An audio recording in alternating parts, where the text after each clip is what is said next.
Hello from the studio on this day. It's a rainy day. It's a quiet day. Quiet Sunday.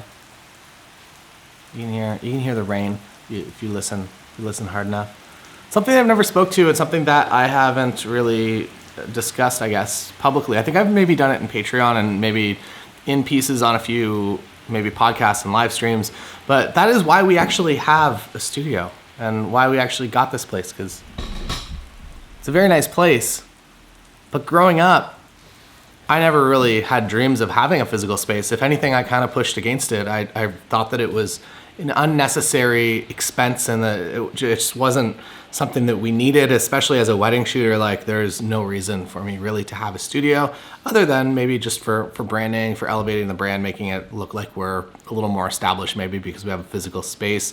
But that said, I've maybe had 3 or 4 meetings here for wedding couples. So I wouldn't say that it helps me sell weddings specifically or helps me sell really anything at all.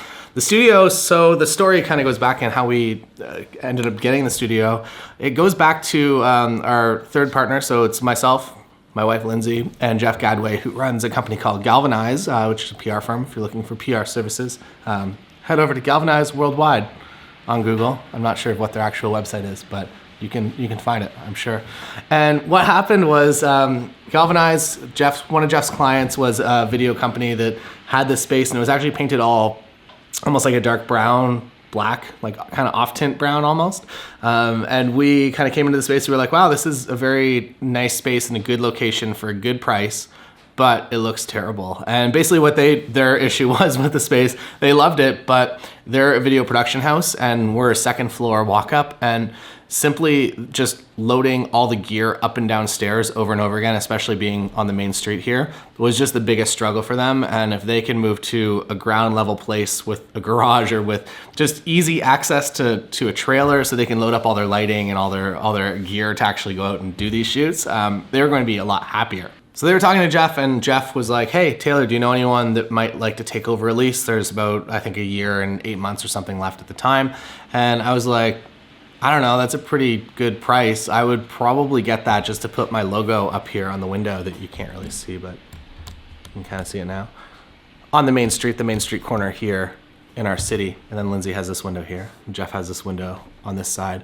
And I thought that was good enough reason to at least get started, to have that essentially that billboard, that branding space in the biggest intersection with a lot of traffic, with a stoplight right here. So a lot of people are just forced to stop in their car, and now you can't look at your phone, so they have to be looking around. So they're absorbing our names on some level. There's no way to really quantify that, or for somebody to, like, I don't think anyone's ever inquired and been like, hey, we've seen your sign around. We thought we'd inquire with you for a wedding. I don't think that's gonna ever happen. And then for me specifically, I never really shoot in the space. I shoot videos here, but I never really shoot client work in this space, even though I easily could. Lindsay, on the other hand, does a little bit of that, but what we've actually found is the highest seller for the studio, maybe not right now because it's a weird landscape of time right now, but usually our biggest seller, and the way that we more than cover rent every single month, is actually by renting the space for other people. So not necessarily even to photographers, to people that teach yoga or people that want to run a small team workshop up here, and we have a projector and a big wall, and they're able to run kind of their smaller events up here. We have a draft tap, and we can get licensing so they can sell or give away alcohol for free.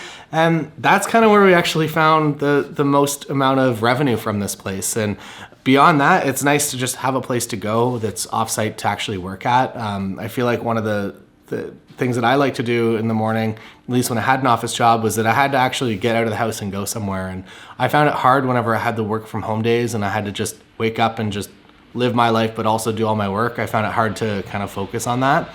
I've gotten a lot better over time at it, but Lindsay just 100% I think prefers to come here and to sit here and to do her work from 9 to roughly 5 and then go home and have a home life. And that's where she's kind of found her, I guess, stride in the work-life separation. And I have the office back at home, so that's where I do most of my work. And I've found it over time that it's easier for me to work from home, and I get more done overall. And then also, I guess, like, backup wise, we don't really keep anything here. So all of our, like for myself with video files, just big video files, that everything's just on hard drives or I guess in the cloud, but I don't really want to run that strain through the internet over here to download all my files or to bring hard drives back and forth. So I do all my hard work back at home, and then all the easy work like recording the videos here and bringing a camera to talk to you guys here.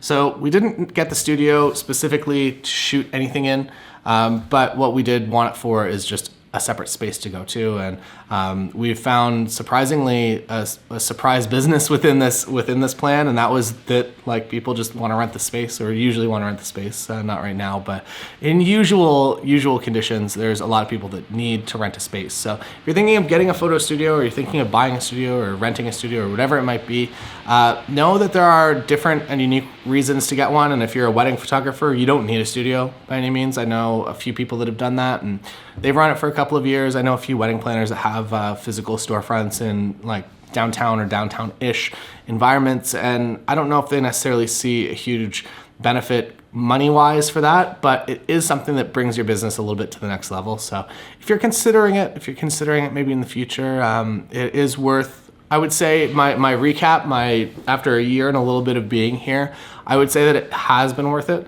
But if I was on my own and it was actually a significant financial investment, I do not think that it would have been worth it. So if you're interested in getting a studio, hopefully this shed a little bit of light onto that and where I'm at, since this is a subject that I've never really covered before. And that's all for today's video. Hopefully you're staying safe wherever you are. Don't forget to subscribe. And then tomorrow there might be a Nikon episode of the show, or there might not be. We might be taking a week off. I'll find out tomorrow at 9 a.m. if we're posting or not, and we'll go from there. So that's life. Hope you're staying safe, and don't forget to subscribe. Or don't subscribe, that's fine too. Just probably don't double click it, because then you unsubscribe.